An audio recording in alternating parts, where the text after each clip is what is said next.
The morning light filtered softly through my bedroom window, and for once I felt light. It had been a hard year. Work had drained me, and my marriage, though steady, felt distant lately. But today wasn't about me. Today was about Hermie's best friend, Chloe. She was 7 months pregnant and glowing, and I couldn't wait to see her smile when she opened the gifts I'd carefully wrapped the night before. I stood before the mirror, adjusting the pearl earrings she'd given me on my wedding day. It was strange those earrings had always felt symbolic, like our friendship was timeless, unshakable. We'd been through everything together: college heartbreaks, late-night crying sessions, weddings, and now, babies. I smiled, thinking how beautiful it was to watch her enter motherhood. When I arrived at the baby shower, the house was already buzzing with laughter and pastel decorations. Balloons and soft pinks and creams floated near the ceiling, and a massive banner stretched across the living room. "Welcome, baby Grace." Chloe was radiant, standing by the dessert table, her belly round and perfect beneath a flowing white dress. "Finally," she laughed when she saw me, wrapping her arms around me. "You're late, and I was about to start the games without you." "Wouldn't dare," I smiled, handing her the gift bag. "Open this one last, it's special." The crowd was cheerful, a mix of her friends, her husband's colleagues, and some mutual acquaintances. But as I walked around greeting people, something odd caught my attention: a framed picture on the mantelpiece. It was of Chloe and her husband, smiling beside a lake. But what made me pause wasn't their faces, it was his hand. He was wearing a silver ring with a distinctive black engraving on the inside. My chest tightened. That design? It couldn't be. I blinked, trying to shake the feeling off. My husband, Daniel, had worn a similar ring, the exact same one since our wedding day. I'd had it custom made with a small infinity symbol on the inner side, something only he and I knew about. My breath hitched. Maybe it was coincidence. Maybe it was a similar model. Still, the thought wouldn't leave me. I needed to see it closer. Later, when Chloe sat down to open her gifts, everyone gathered around her, laughing as she unwrapped tiny onesies and baby toys. The warmth of the room seemed to wrap around everyone but me. My eyes kept darting between her hands, her smile, and then I saw it. As she reached for the next box, her sleeve slid back. A glint of silver caught the light. There, on her ring finger, was the same ring. My stomach twisted so hard I thought I might be sick. The infinity engraving flashed under the light, subtle but unmistakable. My head started spinning, a low hum ringing in my ears as I stared at her hand. The laughter around me blurred into background noise. My hands trembled slightly as I clutched the edge of the table. I couldn't look away. Every instinct in my body screamed denial. It can't be. There's no way. "Hey, are you okay?" Chloe's voice broke through the fog. She looked up at me with a gentle smile, the kind of smile that used to calm me, not haunt me. "Yeah," I stammered, forcing a smile. "Just a little dizzy. Too much coffee." She laughed lightly, completely unaware that I could feel my heart cracking. "Sit down, honey. Don't faint before we cut the cake." I nodded, sinking into a nearby chair, my pulse hammering in my throat.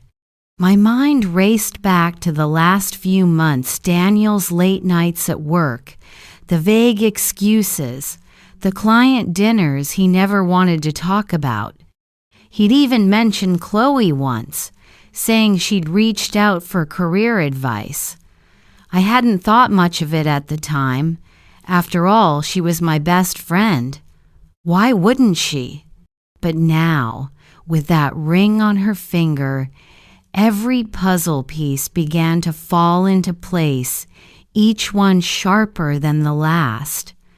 When the group moved to the dining area, I slipped away to the kitchen, gripping my phone. My hands shook as I scrolled through Daniel's messages, but everything had been wiped. Recent new phone.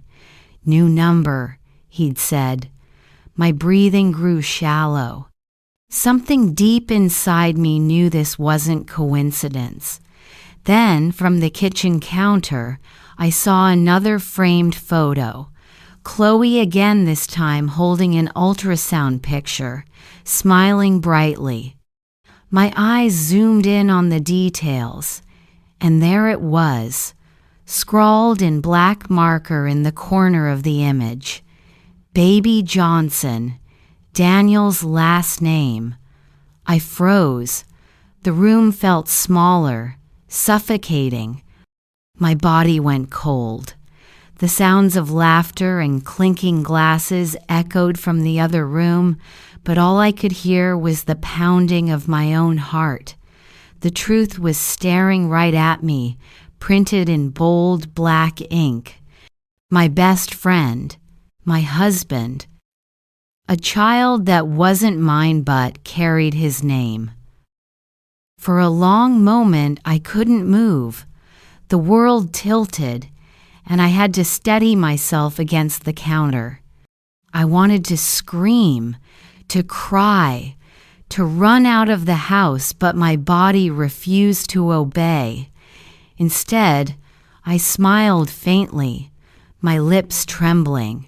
I walked back into the living room, my vision blurring from unshed tears.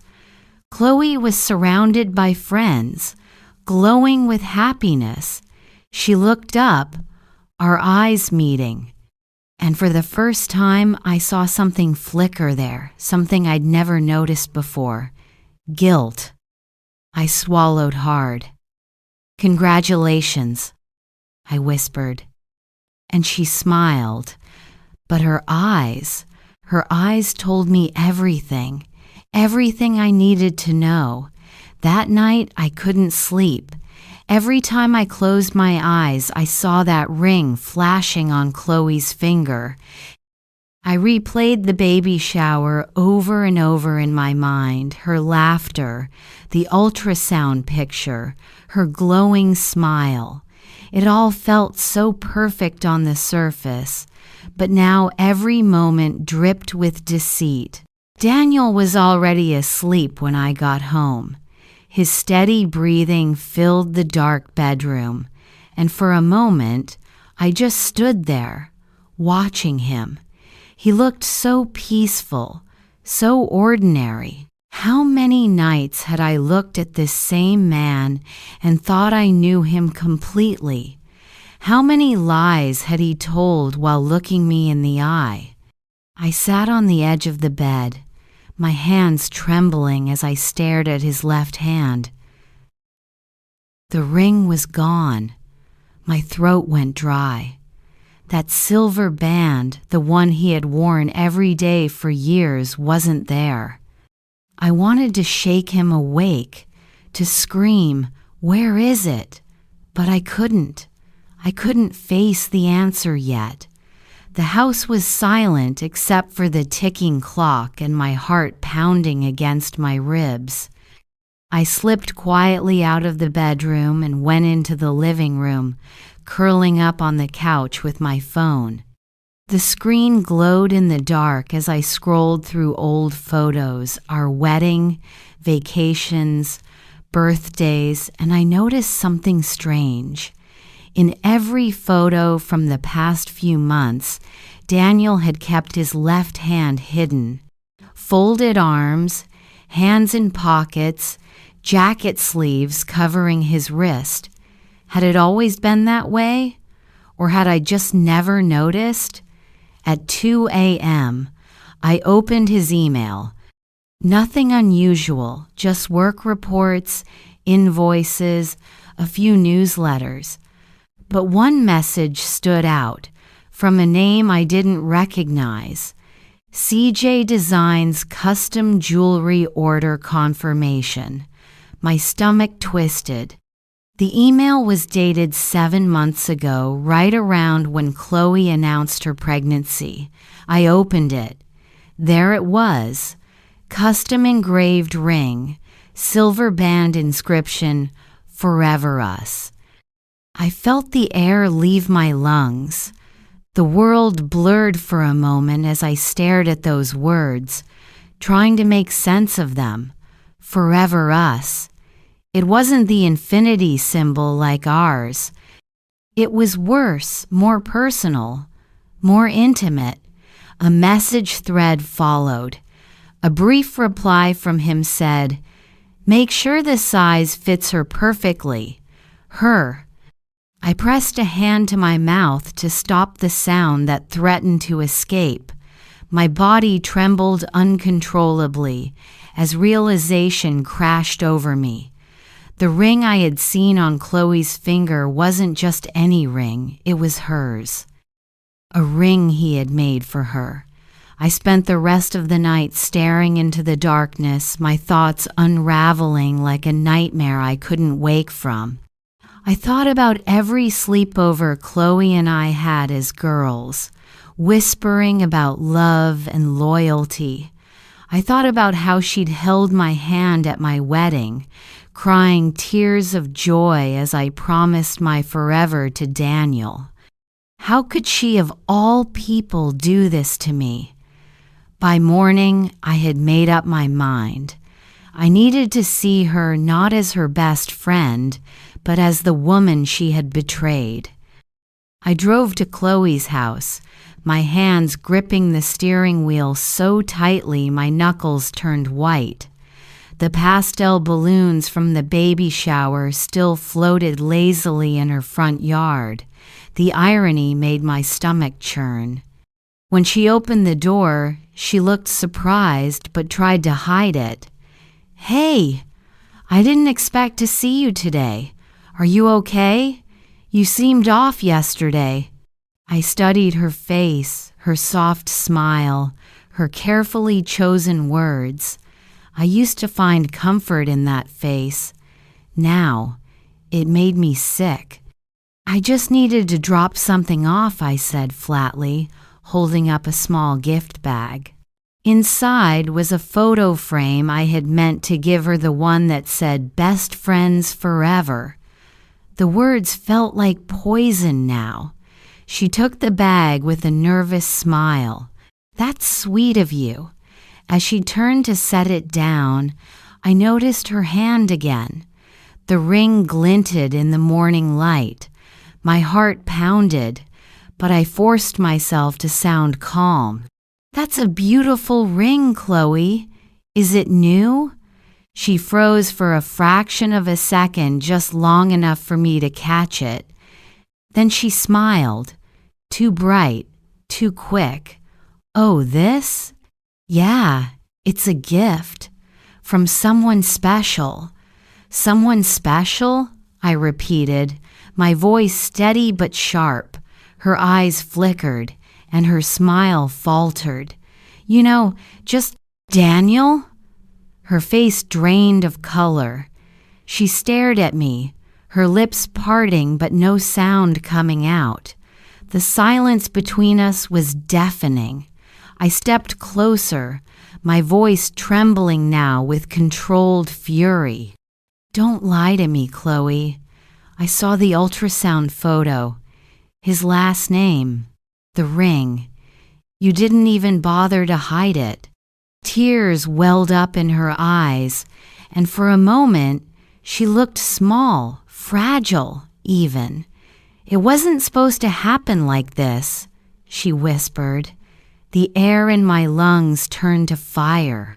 "You mean getting pregnant by my husband? How exactly was it supposed to happen?" "I didn't plan it," she cried, her voice breaking. "It just happened. We didn't mean to fall in love." "Love?" I cut her off, my voice rising. "You call this love? Sleeping with your best friend's husband and carrying his child?" She flinched, wiping her tears, but there was something else in her eyes, now defiance. "You don't understand, Emily. He wasn't happy. You were too busy, too distant. He needed someone who actually cared." For a moment, the world went silent. The audacity of her words hit me harder than the betrayal itself. I felt something inside me break, not just my heart, but the illusion I'd built around my life. I took a deep breath, my hands trembling at my sides. "You can have him," I said quietly. "But remember this, everything you've built with lies will crumble one day, and when it does, I hope you think of me." Then I turned and walked away, tears streaming down my face before I even reached the car. But as I drove off, I caught a glimpse of her through the rearview mirror. She wasn't crying anymore. She was holding her stomach and smiling. It wasn't over. It was only beginning. The next few days passed in a blur of numbness. I went to work. I ate when I remembered to. I even smiled when people spoke to me. But everything felt distant, like I was watching someone else's life unfold through a foggy window. My body moved, but my mind was stuck replaying that conversation with Chloe. Her words haunted me. "He wasn't happy. You were too busy, too distant." How easily she had twisted the knife, as if I were the reason she'd taken everything from me. I had trusted her with my secrets, my marriage, my life, and she had turned that trust into a weapon. Daniel, meanwhile, acted like nothing had changed. He still kissed my forehead in the mornings, still texted me during the day like everything was normal. But every message, every smile, every gentle word made my skin crawl. He didn't know that I knew. Not yet. And that was exactly how I wanted it for now. One evening, I watched him from across the living room. He sat on the couch, scrolling through his phone, the faint reflection of the screen lighting his face. Calm, relaxed, unbothered. How could he look so peaceful when I could barely breathe? "Long day?" he asked without looking up. "Yeah," I said quietly, forcing my voice to sound steady. "You?" "Same old," he muttered.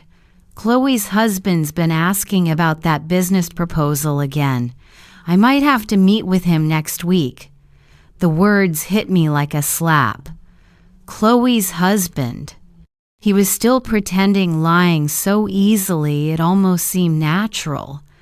I smiled faintly, masking the rage rising inside me. "You should. You two have a lot in common."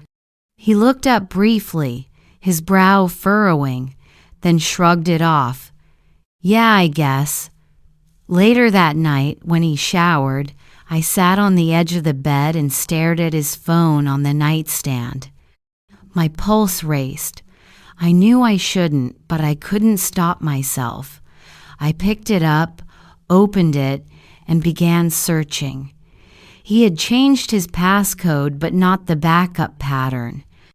I had watched him unlock it too many times. The screen opened. I scrolled through messages. Most were work-related. Then, near the bottom, I found a folder labeled Archives. My hands shook as I tapped it open. There were photos, dozens of them. Chloe and Daniel at restaurants, in parks, even at her house.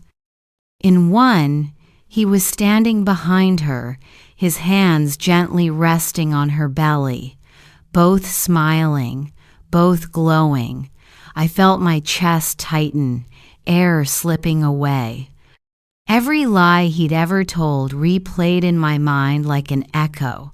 The late nights, the canceled dinners, the business trips. There were voice messages too. I pressed play on one, barely able to hear through the ringing in my ears. Daniel's voice filled the room, soft, affectionate. "Hey, baby, I just wanted to say I can't wait to see you tomorrow. I'll tell Emily I'm working late again. You and our little girl mean everything to me. Our little girl." I dropped the phone like it burned me. My heart pounded so hard it hurt. He wasn't just cheating, he was living another life. A secret, parallel life built on the ruins of mine. When the bathroom door opened, I quickly slipped the phone back into place, my breathing ragged. He stepped out, towel around his waist, humming softly.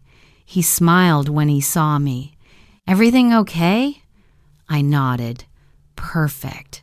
But inside, I was screaming. That night, I lay awake, staring at the ceiling, my mind spinning. I couldn't let this go on. I couldn't let him destroy me quietly. He had already stolen my peace, my trust, my best friend. I wouldn't let him take my dignity too. The next day, I took a sick day from work and drove to a small cafe on the other side of town. My friend Megan, a lawyer, met me there. She had always been straightforward, the kind of person who saw through everything. "You look awful," she said softly as I sat down. "What's going on?" I hesitated, then told her everything, the ring, the ultrasound, the messages, the photos. Her expression hardened with every word. "Emily," she said, her tone sharp, "you need to protect yourself. Financially, legally, emotionally. If he's fathering another child, that changes everything." Tears welled up in my eyes. "I don't even know where to start." She reached across the table, squeezing my hand. "Start by getting proof, real proof. Once you have that, you decide whether to confront him or walk away, but on your terms, not his." That night, I followed him. It felt wrong, sneaky, but so did everything he'd done. I parked a few blocks away from where he said his meeting was. My heart pounded as I saw him step out of his car, look around, then walk toward a small suburban house. Chloe's house. The sight nearly broke me, but I forced myself to stay still. Through the window, I could see faint light, flickering silhouettes moving. Him, her. He leaned down, kissed her, his hand resting on her swollen belly. I pressed my phone against the steering wheel, recording through tears. My vision blurred, my breath shaking. Every moment was like a knife twisting deeper. When he finally left an hour later, I stayed parked, watching Chloe through the window. She looked so peaceful, sitting on the couch, stroking her stomach lovingly. For a second, I hated myself for still feeling pity for her. By the time I got home, I felt empty. Not angry, not even sad, just hollow. Like someone had reached inside me and taken everything that once made me human. Daniel was waiting for me on the couch. "Where were you?" he asked casually. I met his eyes, forcing a calm smile. "Traffic. You know how it is." He nodded, stretching. "Yeah, long night for me too. Meetings went late. I stood there for a long moment, staring at the man I once thought was my forever. The lies rolled off his tongue so easily. "Yeah," I said softly. "I bet they did." As I turned toward the hallway, a thought flickered through my mind, cold, sharp, and certain. He had built this life on deception. Now I was going to tear it apart, not with rage, not with violence, but with truth, and the truth was coming for both of them. The next morning, the world seemed too quiet. The sunlight slipped through the curtains, soft and golden, but it felt cruel, like the world had no right to look so peaceful when my life was in ruins. I sat at the kitchen table with a cup of coffee that had gone cold hours ago, staring at nothing. My mind was replaying every detail from the night before the kiss, the hand on her belly, his lies. Daniel moved around the kitchen behind me, humming under his breath as if nothing had happened. He had always been good at that, acting normal, while his world of deceit spun quietly beneath the surface. "Morning," he said casually, leaning down to kiss the top of my head. I flinched before I could stop myself. He froze for a split second, then smiled like he hadn't noticed. "You okay?" "Just tired," I murmured, forcing a small smile. "Didn't sleep much." He nodded, sipping his coffee. "You've been off lately. Maybe take a weekend away.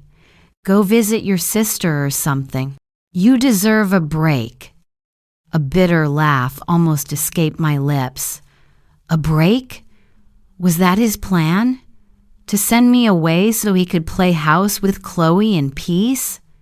"Maybe I will," I said quietly. He smiled, unaware that with every word, every casual lie, he was digging his own grave. When he left for work, I locked the door behind him and sank to the floor. I didn't cry this time. There were no tears left, only focus. Cold, deliberate focus. Megan's words echoed in my head. "Get proof, real proof." So I did. I spent the next few days gathering everything, the screenshots of messages, the photo of the ultrasound, the video from outside Chloe's house. Each piece felt like a wound reopening, but it also gave me strength. I was building my case, not just for divorce, but for dignity, for truth, for every woman who had ever been lied to and made to feel crazy for sensing it. On Friday, I took a half day from work and stopped by a print shop downtown. I printed everything, the photos, the screenshots, even the receipts from the jewelry order. The clerk didn't ask questions, but I could feel his eyes on me as the printer spat out sheet after sheet of betrayal. By the time I got home, I had a folder thick with evidence and a plan. Chloe's baby shower had been her celebration. Now I would host mine, a dinner, a family gathering, one final act of perfect normalcy before I shattered their illusion of control. That night, I invited Daniel, Chloe, and a few mutual friends for what I told them was a thank you dinner, a small get-together to celebrate friendship and family. Chloe seemed hesitant at first, but eventually agreed. "I'd love that," she said over the phone, her voice trembling slightly. "It'll be nice to see everyone again." "Of course," I said smoothly. "It'll be unforgettable." When Saturday arrived, I dressed carefully, not in sadness, but in power. A black dress, simple but elegant, the one Daniel had always said made me look dangerous. Tonight, I intended to be. I set the table beautifully, lit soft candles, arranged flowers, and played light music in the background. From the outside, everything looked perfect, a picture of calm domestic grace. At exactly 7, the doorbell rang.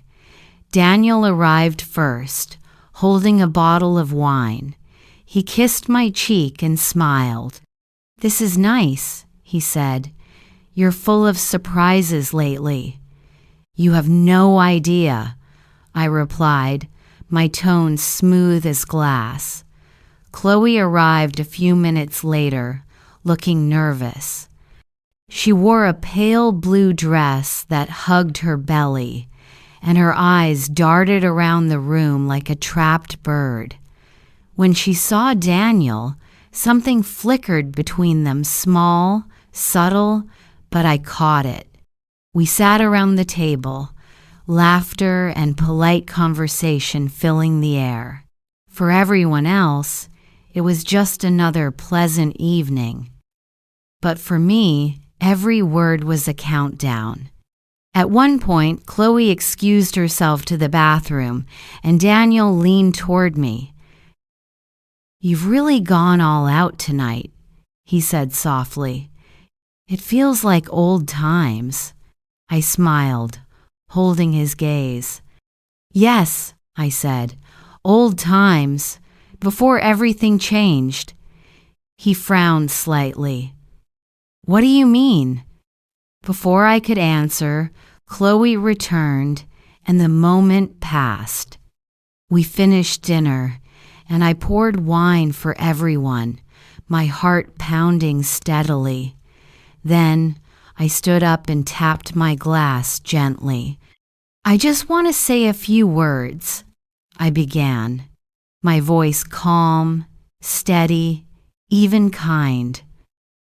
"About friendship, about love, about loyalty." Chloe looked down at her plate. Daniel smiled, nodding, still oblivious. "You know," I continued, "it's funny how we think we know the people closest to us, our best friends, our partners. We trust them completely, until one day we realize we've been living with strangers." A hush fell over the table. I felt every pair of eyes on me, but I didn't flinch. "Sometimes," I said, "those strangers wear familiar faces. They tell us they love us, while they whisper the same words to someone else." Chloe's breathing quickened. Daniel's smile faded. I reached behind me, lifted the folder, and placed it on the table. Slowly, deliberately, I opened it and began laying the photos out one by one, the messages, the jewelry receipt, the ultrasound. Daniel went pale. Chloe's eyes filled with tears. The room was silent except for the soft rustle of paper and the sound of a heart breaking wide open. Daniel's voice was a whisper. "Emily, what is this?" "It's the truth," I said simply. He looked at the photos, then at me, his face twisting in panic. "I can explain." "Don't," I cut him off. "You've done enough explaining. Chloe covered her mouth, sobbing quietly. "Emily, please, don't call me that," I snapped, my voice trembling with fury. "You lost the right to say my name when you started lying to my face." For a moment, no one spoke. The only sound was the faint clinking of a wine glass somewhere down the table. Then, I straightened my shoulders, looking at both of them. "You two deserve each other. Truly. I hope your lies keep you warm when everything else falls apart." I picked up my glass, took a slow sip, and set it down. Dinner's over. And with that, I turned and walked out of my own house, leaving them sitting there surrounded by the wreckage of what they'd built. The night air was cool against my face, carrying the faint scent of rain. I didn't know where I was going, but for the first time in weeks, I could breathe. Behind me, through the open window, I heard Daniel's voice, desperate, broken, calling my name. But I didn't look back. Not anymore. The night after the dinner, I checked into a small hotel by the highway. The room was simple beige walls, a humming air conditioner, and the faint scent of cleaning detergent. But to me, it felt like freedom. For the first time in months, I wasn't pretending. I didn't have to smile. Didn't have to cook dinner for a man who betrayed me. Didn't have to answer questions from a woman who'd stolen everything I thought I could trust. I sat on the edge of the bed, staring at the city lights through the window. My hands trembled, not from sadness this time, but from the adrenaline still coursing through me. Everything was out now. No more secrets, no more illusions, just truth, raw and merciless. My phone buzzed on the nightstand. It had been doing that for hours. 15 missed calls. 9 messages, all from Daniel. I finally opened one. "Daniel, Emily, please, I didn't mean for it to happen this way. Let's talk. Don't do anything rash." Rash? The word almost made me laugh. He thought my silence was dangerous, maybe because, for the first time, he couldn't control it. Then came a message from Chloe. "Chloe, I'm so sorry. I never meant to hurt you. Please, don't ruin everything for the baby's sake. The baby. Their baby." My chest tightened, a sharp ache pressing against my ribs. I shut the phone off and tossed it onto the bed. For hours, I lay there in the dark, staring at the ceiling, thinking about everything the years I gave, the loyalty, the quiet sacrifices that no one saw. And now, what did I have left? A stack of evidence, a broken marriage, and a heart that felt like glass shards inside my chest. But as the night deepened, something inside me shifted. Beneath the heartbreak, a quiet clarity began to form. I could destroy them if I wanted. I had the proof, the story, the emotional power to burn everything to the ground. But I realized that wasn't what I wanted. Revenge would make me bitter, and I'd already lost too much of myself to their lies. What I wanted was peace. By morning, I made my decision. When I returned home 2 days later, the atmosphere felt heavy, thick with tension and guilt. Daniel was sitting at the kitchen table, unshaven, his eyes red from sleeplessness. He looked up when I entered, like a man seeing sunlight after years in darkness. "Emily," he whispered, standing quickly. "Thank God. I thought you'd never come back." I placed my bag down calmly. "I didn't come back for you," I said. "I came to get my things." His face fell. "Please, don't do this. We can fix it. I'll end things with Chloe. I swear to you, it's over." "It's never just about ending it," I replied quietly. "It's about what you already destroyed." He stepped closer, reaching for my hand. I didn't move. "Emily, I love you." I met his eyes, steady and cold. "You loved the version of me that didn't question you, that didn't see you. I can't be her anymore."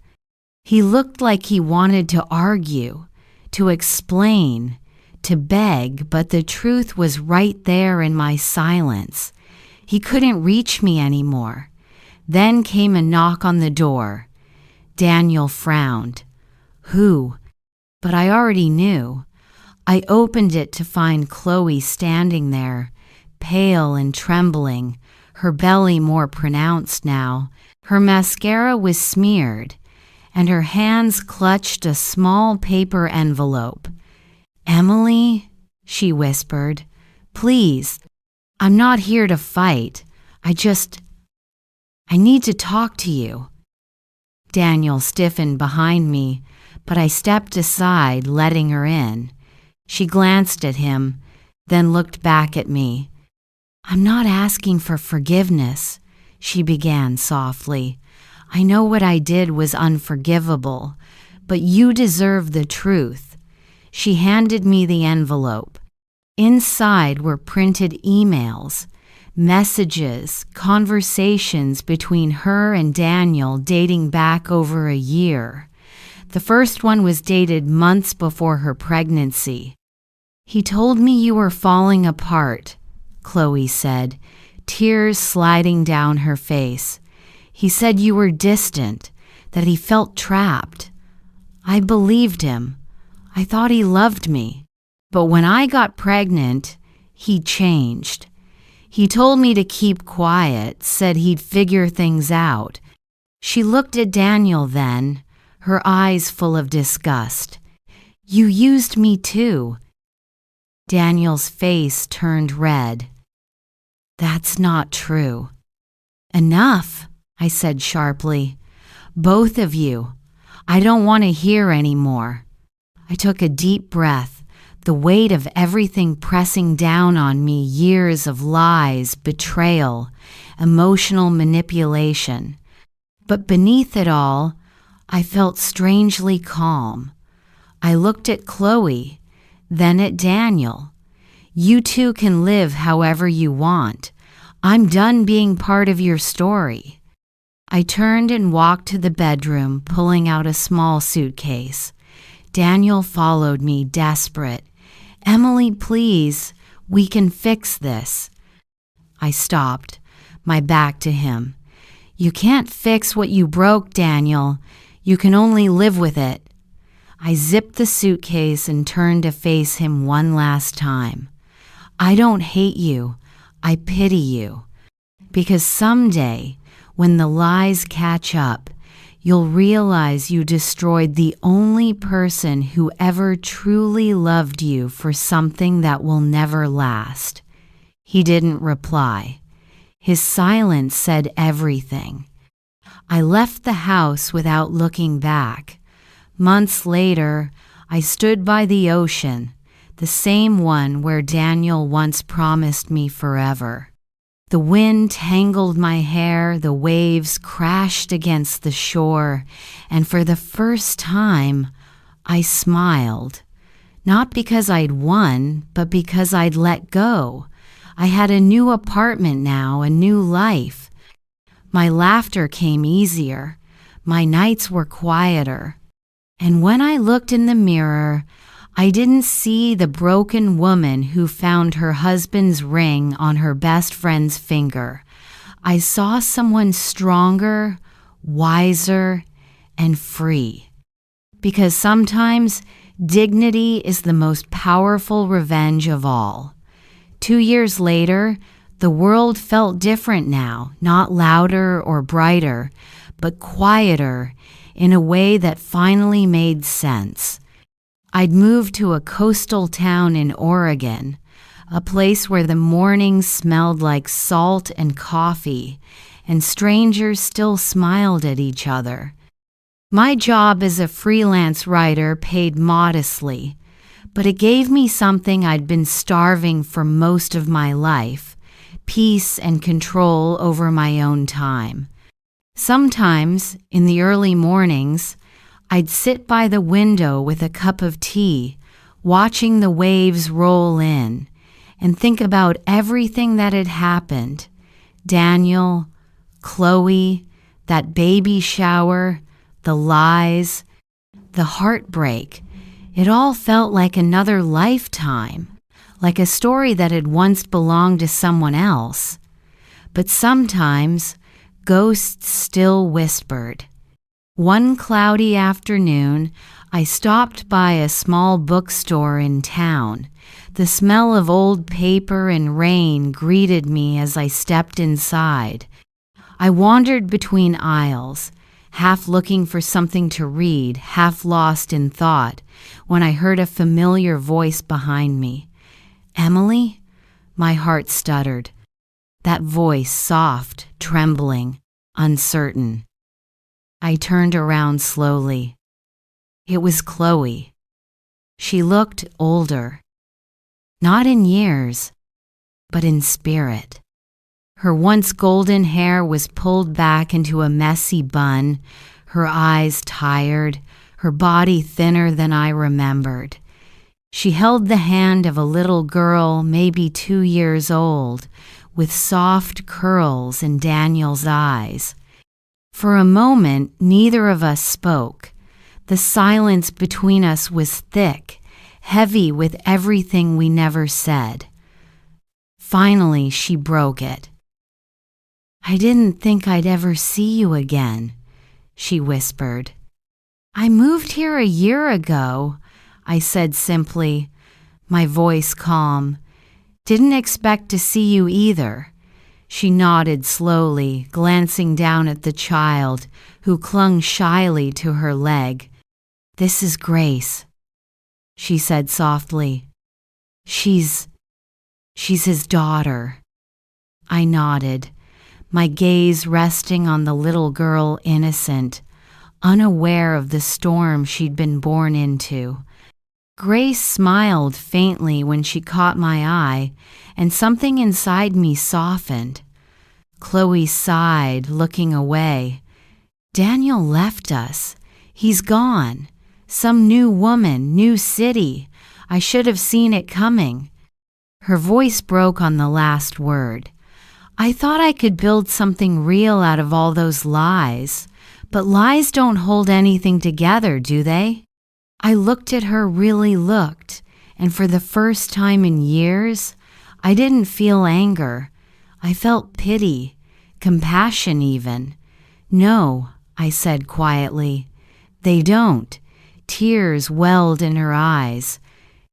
"I don't expect you to forgive me. I needed you to know I regret everything. I ruined the best friendship I ever had. And for what?" Her voice cracked, and she covered her face with one hand, trying not to cry in front of her daughter. I took a slow breath, then reached into my bag and pulled out a napkin, handing it to her. She hesitated before taking it. "You're still the kindest person I know," she whispered. I shook my head gently. "No, Chloe. I'm just someone who learned the hard way when to stop giving everything away." She nodded, wiping her tears. "I hope someday you find someone who deserves you." "I already did," I said softly. "Me." A faint smile crossed her lips, small, sad, but real. She squeezed Grace's hand. "Goodbye, Emily. Goodbye, Chloe. And just like that, she turned and walked away, her figure fading into the rain outside. I watched them for a moment, mother and daughter, walking into a future built from broken pieces. Then I turned back to the bookshelves and picked up a novel at random. On the cover was a quote that made me pause. Sometimes the end of a story is just the beginning of another one. I smiled faintly, tracing the words with my thumb, because for the first time, that was exactly how I felt. When I stepped outside, the rain had stopped. The air smelled clean, alive. The ocean roared faintly in the distance, a reminder that life moves forward, endlessly reshaping itself. I walked down to the beach, letting the wind whip through my hair. The sky was painted in shades of gray and silver, but there, on the horizon, sunlight was breaking through, soft and persistent. I closed my eyes, letting the warmth touch my face. I wasn't the woman who discovered her husband's ring on her best friend's finger anymore. I was the woman who survived it. The woman who walked through betrayal, grief, and heartbreak and still found herself standing at the edge of the sea, whole again. And for the first time in a very long time, I was free.